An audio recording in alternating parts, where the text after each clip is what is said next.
Olá, povo de Deus, quinta-feira, primeiro dia do Tríduo Pascal, 1º de abril de 2021. Nossa reflexão de hoje será a partir de Êxodo 12, de 1 ao 8, 11, 14, 1 Coríntios 11, 23, 26 e João 13, de 1 a 15. O nosso texto do Êxodo hoje traz um relato da Pessá judaica, isto é, Pessá significa passar, pular, ir adiante. E é a memória da celebração mais importante da tradição do povo de Israel, a libertação da escravidão do Egito. É bom perceber pela leitura que a Pessá não é a passagem, a travessia do mar, como muitas vezes ouvimos, mas sim o pulo do anjo. Com o sangue do cordeiro que servirá de alimento na ceia, a casa que essa ceia fizer deverá untar a porta para que o anjo exterminador, quando passe, exterminando os primogênitos, pule essa casa marcada. Esse é o sentido da Pessá dos hebreus, o pulo do anjo, que se constitui no núcleo duro da festa que hoje chamamos Páscoa. Essa Pessá judaica relatada pelo Êxodo hoje aconteceu há quase 3.500 anos, que, de acordo com a Torá, foi a praga derradeira das 10 pragas que Javé enviou sobre o Egito para ver se amolecia o coração do faraó, para que permitisse a saída do povo hebreu, que aí vivia como escravo cerca de 400 anos. À noite, seguindo as instruções de Moisés, os hebreus se reuniram para a ceia do cordeiro, acompanhado de pães ázimos e ervas amargas. À meia-noite, um anjo enviado por Deus feriu de morte todos os primogênitos egípcios, desde os primogênitos dos animais até mesmo os primogênitos da casa do faraó. Somente assim Faraó reconheceu a força do Deus dos hebreus e aceitou deixar o povo ir para a adoração no deserto, o que se tornou o verdadeiro êxodo, saída ou fuga do Egito. Esse evento precisava ser celebrado, rememorado sempre pelos hebreus, e assim ficou instituído para todas as gerações o Pessá.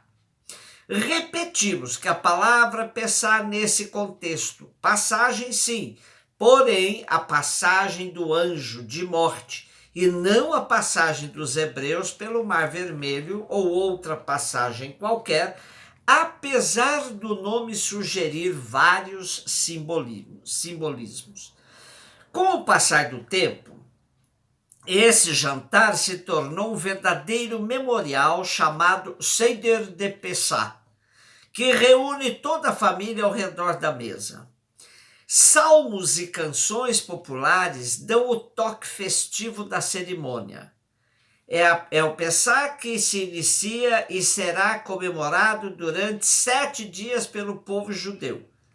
O primeiro e o último dia da festa são dias sagrados de descanso, onde nenhum trabalho produtivo é permitido.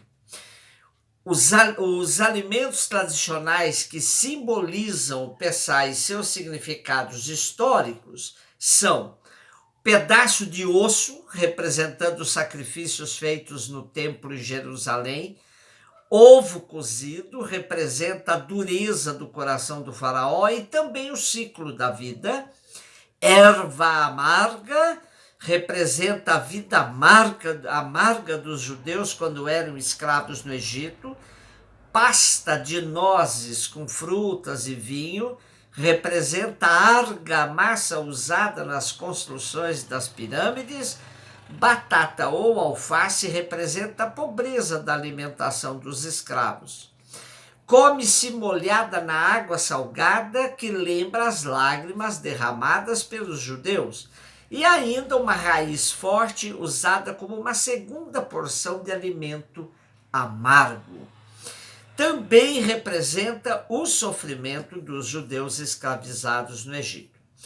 O livro de reza que se usa é a Haggadah e contém os seguintes dizeres: a cada geração devemos sentir como se nós mesmos tivéssemos saído do Egito.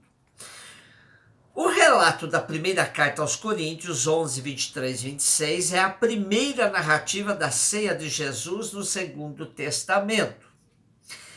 Quem nos ajuda aqui é o teólogo jesuíta Francisco Taborda. Ele diz: o gesto simbólico de tomar refeição de pão e vinho assume uma densidade toda especial para a comunidade cristã.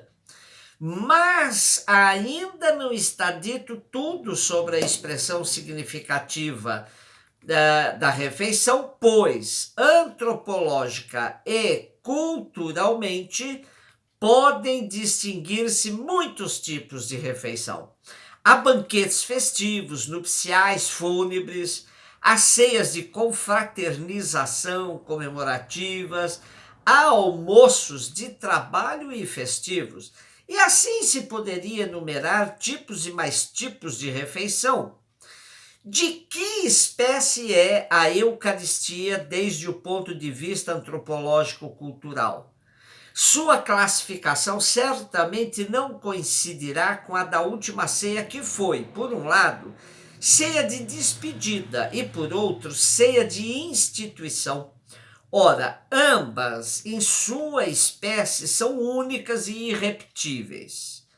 A última ceia foi também, pelo menos possivelmente, ceia pascal, mas a refeição que constitui o gesto simbólico básico da Eucaristia não é uma ceia pascal, pois essa seria repetível uma vez por ano.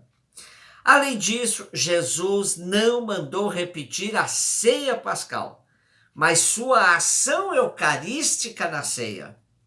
Que espécie de refeição é então a Eucaristia? Qual é a expressão significativa neste sacramento?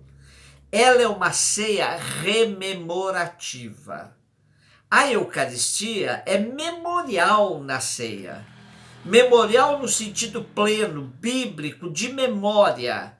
Não apenas recordar mentalmente, mas tornar o passado presente como desafio para o futuro.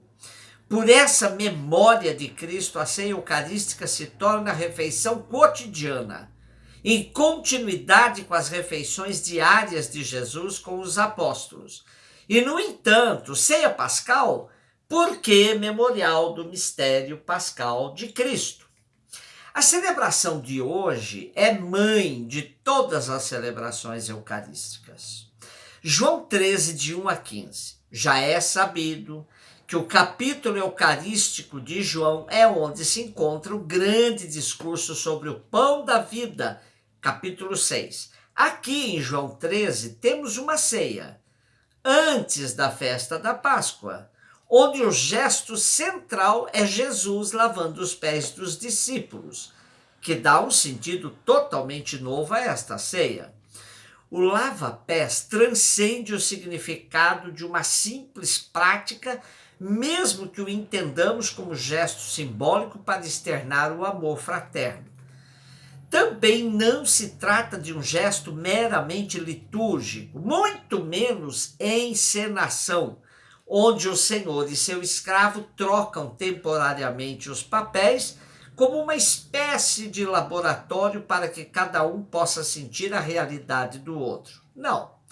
O lava-pés é um gesto de Jesus que concretiza o amor até o fim. Como está escrito no primeiro versículo de hoje: tendo amado os seus que estavam no mundo, amou-os até o fim. Lavar os pés de outrem era tarefa reservada a escravos não judeus. Portanto, uma tarefa que implica muita humilhação. Jesus tira o manto e se cinge de um avental, uma toalha. Com esse gesto, Jesus se despe de tudo que pode simbolizar dignidade humana, honrarias. O gesto de Jesus é tão profundo que os discípulos nada entenderam. Esse amarrar a toalha na cintura, que lhe serve como um avental, é um gesto de cingir, que para os judeus simbolizavam também assumir um compromisso com Deus, uma atitude de coerência com o amor de Deus pela humanidade. Para os humildes discípulos, tudo isso estava soando muito estranho. O mestre, em postura de escravo, Pedro era impetuoso e não aceita que o mestre lhe lave os pés. A reação que recebe de Jesus é uma resposta pronta. Se não me deixares lavar os teus pés, não tens comunhão comigo.